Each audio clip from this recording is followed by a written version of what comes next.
Hey everybody, hope everybody's doing well. Thank you for tuning in to the video.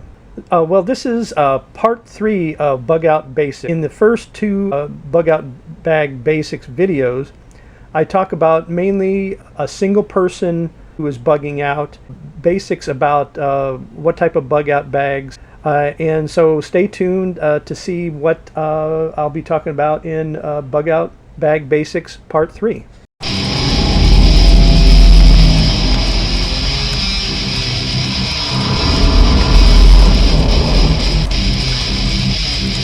So in Bug Out Basics Part 3, I'll be talking about bugging out with like a group or other adults, a family, including children, and bugging out with the elderly.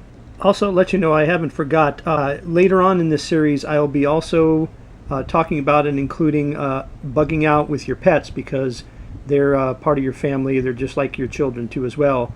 But that part won't be covered in this particular Bug Out Basics Part 3. So when it comes to families and bugging out, does every family member need to have a bug out bag? Every family member has to be considered when it comes to bugging out during a disaster and you have to evacuate. Some family members might not be able to carry a backpack or a bug out bag, whether they be too small, like a child, or somebody that's frail or elderly.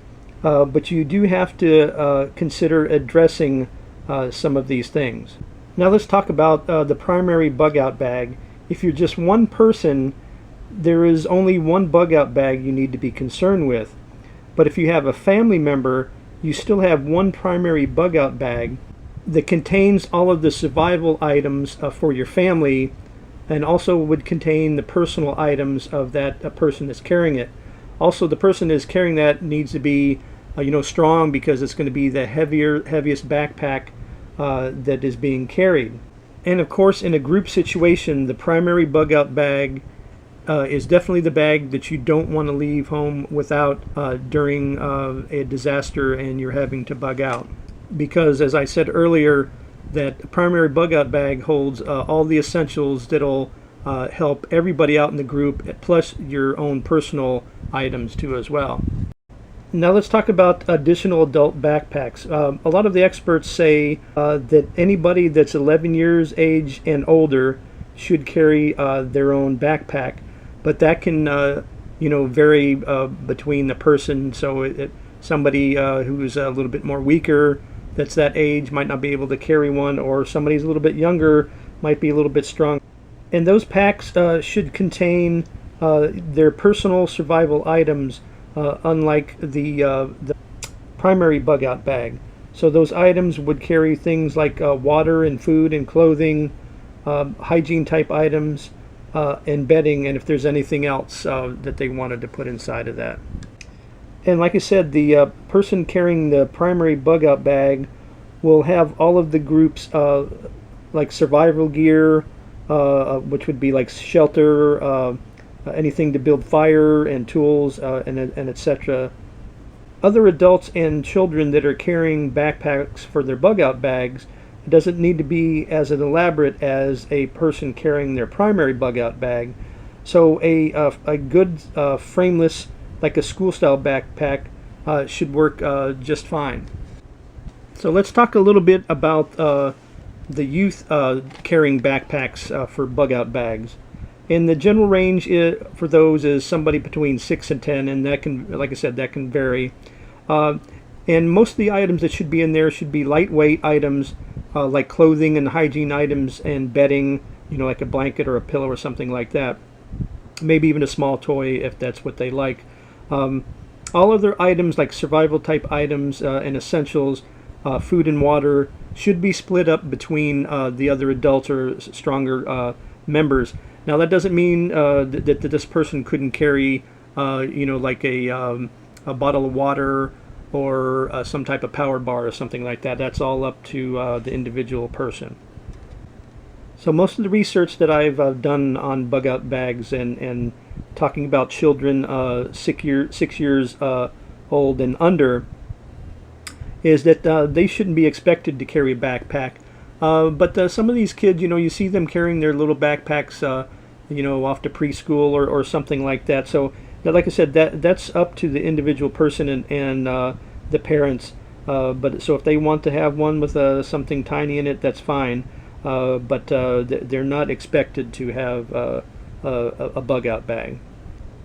So let's talk about the younger children and bugging out.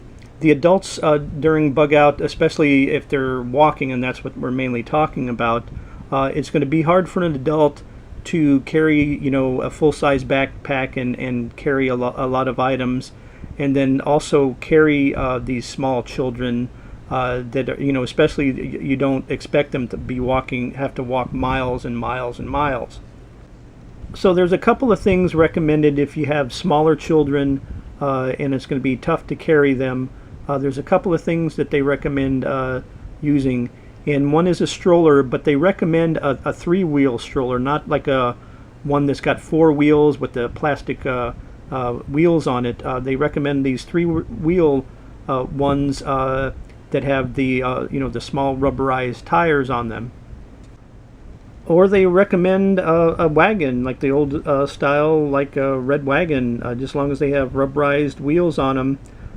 You might, if they're smaller kids, might have to strap one in. Also would help out if you just have one child, it might be able to carry other things and lighten the load off of somebody else.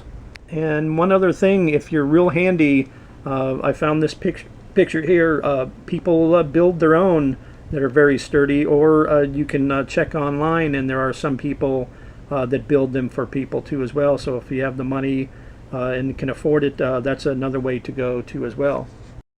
And one other consideration for a small child, or like baby size, is a baby backpack, which will hold the baby on your back, and most of them have some type of storage in them too as well. But if you do go that route, somebody would have to carry some of your other personal items.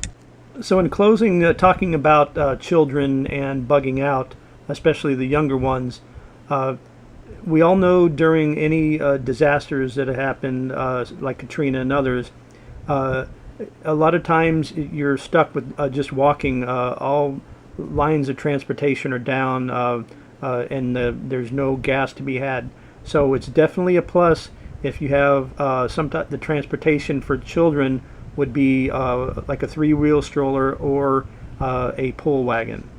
So let's talk a little bit about the elderly and the disabled when bugging out. So I don't know about you, but really sticks out in my mind is Hurricane Katrina in 2005.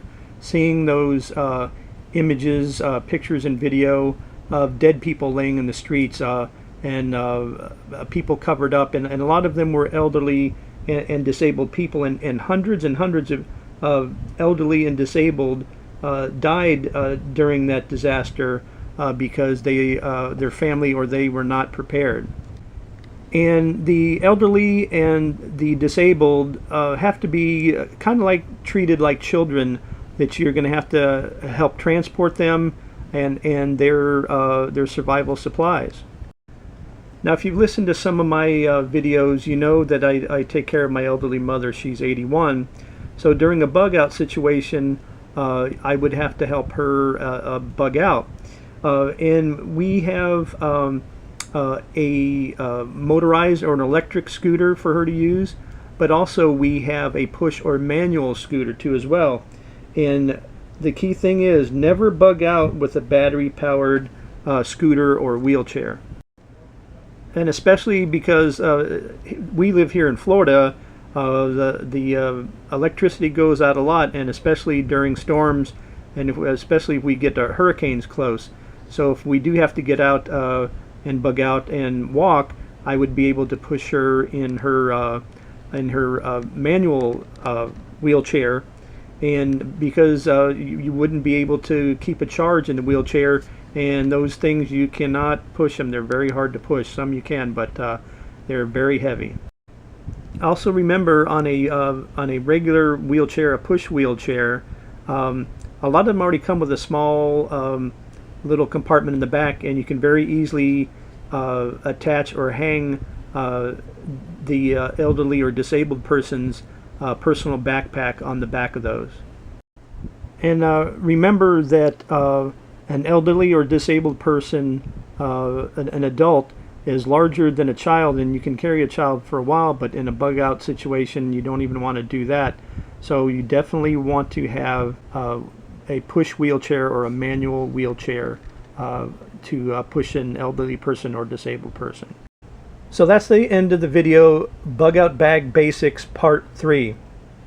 I hope this helps some people that are just starting out with maybe considering doing bug out bags, or just helping somebody in general.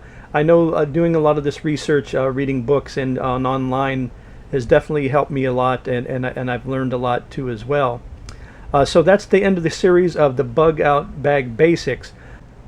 Please stay tuned to the next Bug Out Bag video, which we'll start getting into what you're going to be putting inside of it.